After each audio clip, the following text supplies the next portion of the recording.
Capítulo 23. A noite chuvosa dera lugar à manhã encoberta, meio geada, meio chuva fina, e riachos temporários cortavam-nos o caminho, descendo das alturas.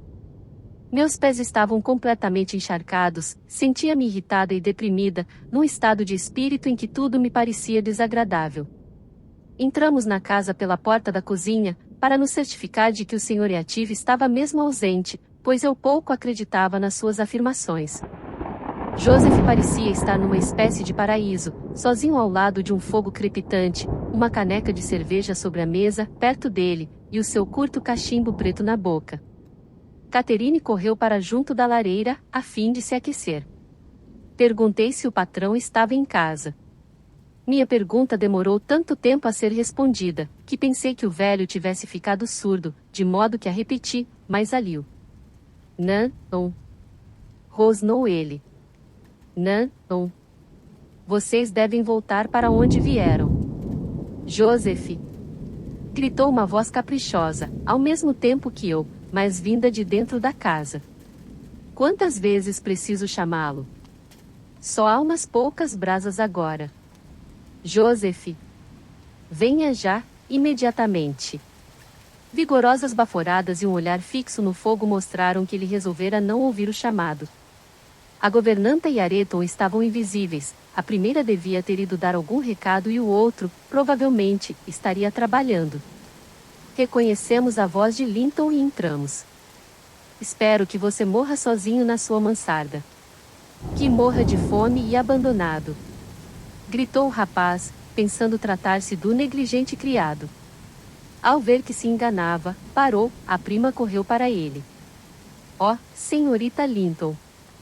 Exclamou, levantando a cabeça do braço da grande poltrona em que estava afundado. Não me beije, fico sem ar. Pobre de mim. Papai disse que você viria visitar-me, continuou, após se recuperar do abraço de Catherine, que, de pé ao lado dele, olhava-o com ar contrito. Querem fazer o favor de fechar a porta? Deixaram-na aberta e essas detestáveis criaturas, não há maneira de me trazerem carvões para avivar o fogo. Está tão frio.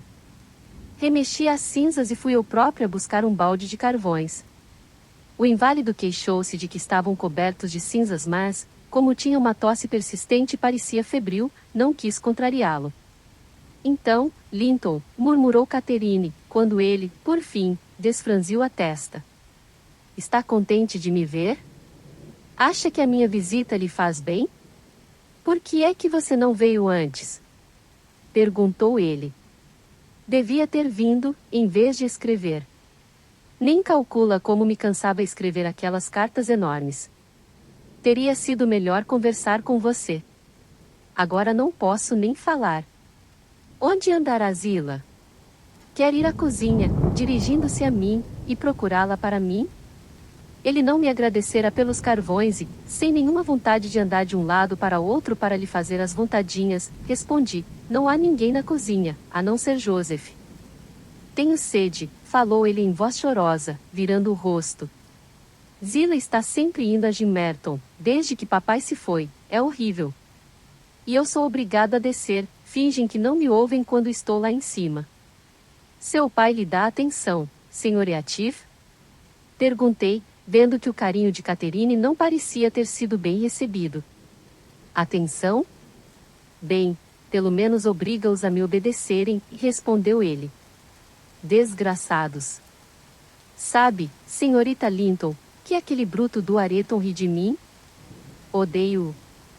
Odeio a todos eles, são todos seres odiosos. Cathy pôs-se à procura de água, descobriu um jarro em cima da comoda, encheu um copo e trouxe-o. Ele lhe pediu que acrescentasse uma colher de vinho, de uma garrafa que havia sobre a mesa e, após ter tomado um gole, pareceu mais calmo e disse que ela era muito boa. E está contente de me ver? Insistiu Cathy, satisfeita de vê-lo esboçar um sorriso. Estou, sim. Para mim é uma coisa nova ouvir uma voz como a sua. Respondeu ele. Mas eu fiquei zangado por você não me vir visitar. Papai jurou que era por minha culpa, disse que eu era uma criatura desprezível e que você me desprezava, e que, Se ele estivesse no meu lugar, a esta altura já mandaria mais na granja do que o seu pai. Mas você não me despreza, não é, senhorita? Gostaria de que você me chamasse Catherine, ou Cathy, interrompeu ela. Desprezá-lo, eu?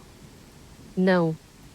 Depois de papai e de Ellen, você é a pessoa que eu mais amo. Mas não gosto do seu pai e não ouso vir aqui quando ele voltar. Vai ficar ausente muitos dias? Não muitos, respondeu Linton. Mas, desde que a temporada começou, ele costuma ir à caça e você poderia aproveitar para vir passar 1 hora ou 2 aqui comigo. Prometa que vem. Acho que, com você, eu não ficaria irritado. Você não me provocaria e estaria sempre pronta a me ajudar, não é? É, assentiu Catherine, passando-lhe a mão pelos cabelos longos e macios. Se eu conseguisse que papai me desse licença, passaria a metade do meu tempo com você. Como você é bonito, Linton. Gostaria que fosse meu irmão. E aí você gostaria de mim tanto quanto do seu pai? Comentou ele, mais animado. Mas papai diz que você me amaria mais do que a seu pai e a todo mundo se fosse minha esposa, por isso, é o que eu também gostaria que você fosse.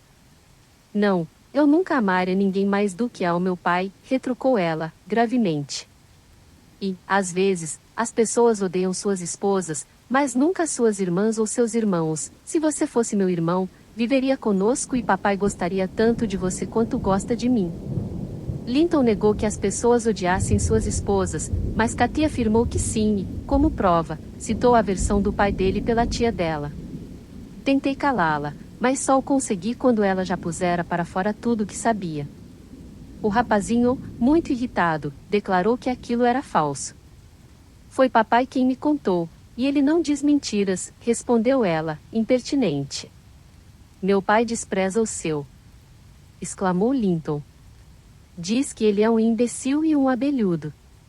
Pois o seu é um malvado, replicou Catherine, e você devia ter vergonha de repetir o que ele diz. Deve ser muito mal, para fazer com que tia Isabela o abandonasse. Ela não o abandonou, disse o rapaz. Você não pode contradizer-me. Abandonou, sim. Gritou a minha jovem ama. Pois bem, vou lhe dizer uma coisa. Berrou Linton. Sua mãe odiava seu pai. E agora? Oh!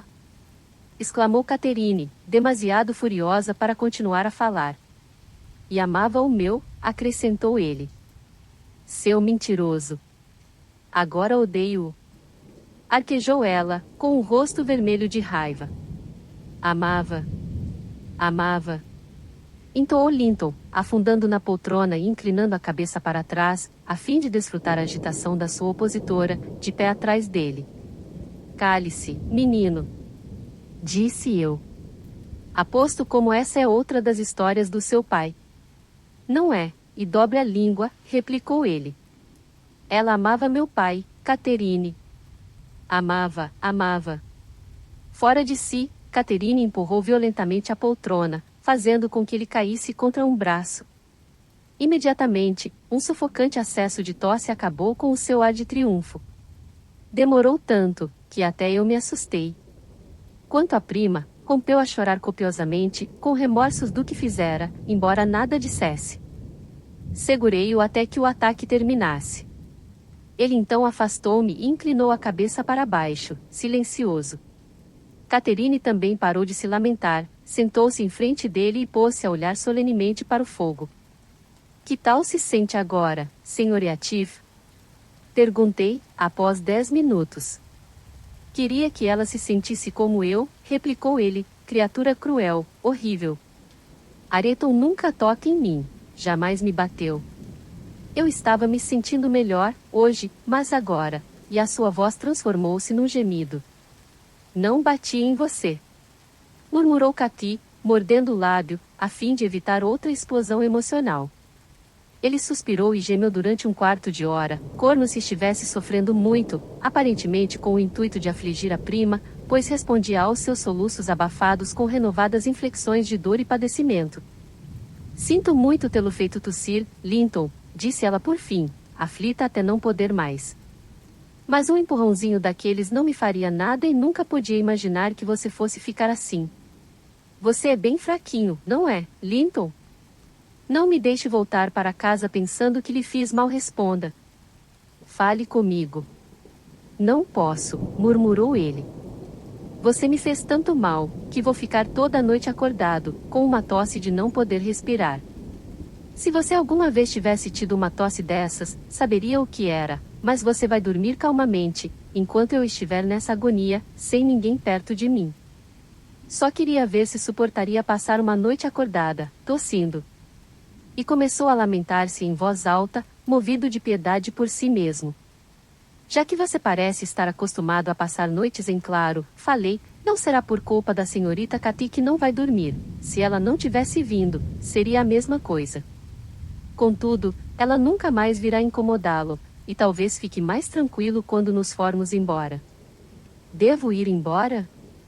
Perguntou Catherine tristemente, debruçando-se sobre ele. Você quer que eu vá embora, Linton? Você não pode alterar o que fez, respondeu ele, caprichosamente, afastando-se dela, a menos que a alteração seja para pior, ainda, causando-me febre.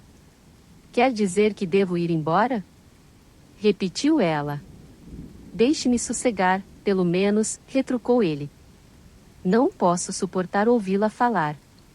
Cathy resistiu aos meus chamados para ir embora, mas, vendo que ele não respondia nem sequer levantava os olhos, resolveu, finalmente, dirigir-se para a porta, e eu a segui. Fomos paralisadas por um grito.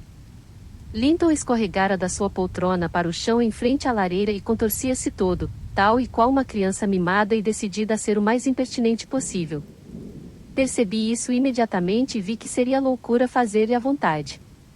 Mas tal não aconteceu com a minha jovem ama. Correu para ele, apavorada, ajoelhou-se e chorou, e acarinhou até ele se aquietar, por falta de ar, e não por remorso de a ter assustado. Vou levá-lo para o sofá, disse eu, e lá ele poderá rolar de um lado para o outro o quanto quiser. Não vamos perder tempo a contemplá-lo. Espero que esteja satisfeita, senhorita Cathy, e convencida de não ser a pessoa indicada para beneficiá-lo e de que o seu estado de saúde nada tem a ver com os seus sentimentos para com você. Pronto, ele já está instalado. Agora vamos embora. Logo que ele se aperceba de que não há ninguém para lhe ligar aos caprichos, ficará deitado e quietinho. Cathy colocou-lhe uma almofada debaixo da cabeça e ofereceu-lhe um copo de água. Ele rejeitou a água e começou a remexer-se sobre a almofada, como se fosse uma pedra ou um pedaço de madeira. Ela tentou ajeitá-la de modo a ficar mais confortável. Não posso ficar assim, disse ele. É baixa demais. Catherine trouxe outra almofada, que sobrepôs a primeira. Agora está alto demais, murmurou a desagradável criatura. Como é que eu devo arrumá-las, então? Perguntou ela, desesperada. Ele se virou para a prima, que se ajoelhava no sofá, e transformou o ombro dela num suporte. Não, assim não, disse eu. Contente-se com a almofada, Sr. Yatif. Cathy já desperdiçou muito tempo com você, não podemos ficar aqui nem mais 5 minutos. Podemos, sim, podemos. Replicou Cathy. Ele agora está bonzinho e paciente.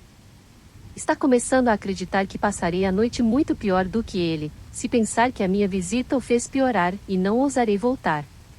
Diga-me a verdade, Linton, se o tiver prejudicado, não volto mais. Não, você tem de voltar, para me curar, respondeu ele. Tem de voltar, porque me fez piorar, e muito. Eu não estava sentindo-me mal, quando vocês chegaram, estava. Não, mas você mesmo se pôs doente, chorando e enfurecendo-se. Eu não fiz nada, disse ela. Mas não faz mal, vamos fazer as pazes. Você gosta de mim? Quer mesmo que eu venha visitá-lo, de vez em quando? Já lhe disse que sim, respondeu ele, impaciente. Sente-se no sofá e deixe-me apoiar a cabeça no seu joelho. Era o que mamãe costumava fazer quando passávamos as tardes juntos. Sente-se bem quieta e não fale. Em vez disso, cante alguma coisa, se é que você sabe cantar, ou recite uma balada bem comprida, uma das que você prometeu ensinar-me, ou uma história. Mas acho que prefiro uma balada, pode começar.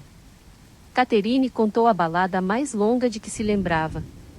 Tanto um quanto o outro pareciam muito satisfeitos. Linton pediu outra balada e depois outra, apesar das minhas objeções, e assim foram até que o relógio bateu meio-dia e ouvimos Areton entrar no pátio, de volta para o almoço. E amanhã, Catherine, você volta amanhã? Perguntou o jovem Yatif, segurando-lhe o vestido, ao vê-la levantar-se relutantemente. Não, e respondi. Nem amanhã nem nunca mais. Mas ela, evidentemente, respondeu-lhe de maneira muito diferente, pois ele desfranziu a testa quando ela lhe sussurrou algo ao ouvido. Você não vai voltar amanhã, preste atenção, senhorita. Comecei, assim que saímos. Não está pensando nisso, está? Ela sorriu. Pode deixar que eu cuido disso, continuei. Vou mandar consertar aquela fechadura, para que você não possa fugir. Posso pular o muro, retrucou ela, rindo. A granja não é nenhuma prisão, Ellen, e você não é a minha carcereira. Além do mais, tenho quase 17 anos, já sou uma mulher.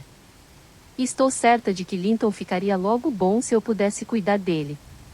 Sou mais velha, você sabe, e bem mais madura, menos infantil, não sou?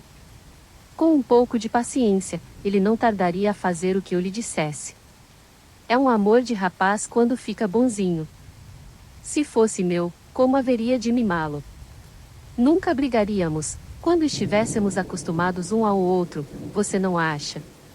Não gosta dele, Ellen? Eu, gostar dele. Exclamei. Nunca vi adolescente mais enjoado e mal-humorado. Felizmente, conforme previu o Sr. Yatif, acho que não vai chegar aos 20 anos. Duvido, mesmo, de que consiga chegar à primavera. E olhe que a família não vai sentir muito, quando ele se for. Ainda bem que o pai dele fez questão de levá-lo. Quanto melhor fosse tratado por nós, mais cacete e egoísta se tornaria. É uma sorte você não correr o risco de o ter para marido, Catherine. Mas ela ficou séria, ao ouvir-me falar assim. O fato de eu me referir à morte do primo de maneira tão indiferente feria-lhe os sentimentos. Ele é mais moço do que eu, respondeu, após uma longa pausa, e deverá viver mais tempo, e vai viver, pelo menos, tanto quanto eu. Está tão forte agora como quando veio do norte, tenho a certeza disso. É apenas um resfriado que o faz tossir daquela maneira, um resfriado como o de papai. Você diz que papai vai ficar bom, por que é que ele não vai? Bem, repliquei, afinal de contas, não precisamos preocupar-nos. Mas fique sabendo e não se esqueça, senhorita, de que manterei a minha palavra. Se você tentar voltar ao Morro dos Ventos Uivantes, comigo ou sem mim, vou dizê-lo ao Sr. Linton e, a menos que ele o permita, as relações com seu primo não serão reatadas. Já foram, murmurou Cathy, teimosamente. Então não devem ser continuadas, retruquei. Veremos. Falou ela, e lançou-se a galope, deixando-me para trás com as minhas preocupações. Chegamos ambas à casa antes da nossa hora de almoço. Meu amo supunha que tínhamos ido dar um passeio pelo parque, de modo que não pediu explicações sobre a nossa ausência. Tão logo entramos, apressei-me a tirar as meias e os sapatos encharcados, mas ter estado sentada, molhada, durante tanto tempo, no morro, fizera os seus estragos. Na manhã seguinte não consegui levantar-me e por 3 semanas fiquei sem poder atender às minhas obrigações, calamidade até ali nunca experimentada, e depois também não, graças a Deus. Minha jovem ama portou-se como um anjo, cuidando de mim e aliviando a minha solidão, pois o fato de ter de estar de cama me pôs de moral muito baixo. É algo extremamente aborrecido para uma pessoa ativa, mas poucas terão menos razões de queixa do que eu tive. Tão logo Catherine saía do quarto do pai, aparecia à minha cabeceira. O seu dia era dividido entre nós dois, nenhuma diversão lhe tomava o tempo, descuidava as refeições, os estudos, os passeios, e era a enfermeira mais devotada que jamais conheci. Devia ter um grande coração, para amar tanto o pai e ainda sobrar tanto para mim. Eu disse que os seus dias eram divididos entre nós dois, mas o meu amo recolhia-se bem cedo e eu geralmente não precisava de mais nada depois das 6, portanto, as noites pertenciam-lhe. Pobrezinha! Nunca pensei no que ela pudesse ocupar-se depois do chá. E, embora frequentemente, quando me vinha desejar boa noite, eu reparasse no rubor das suas faces e no tom róseo que lhe cobria os dedos finos, em vez de imaginar que aquelas cores eram provocadas por uma cavalgada através da charneca, atribuía-as ao calor do fogo na biblioteca.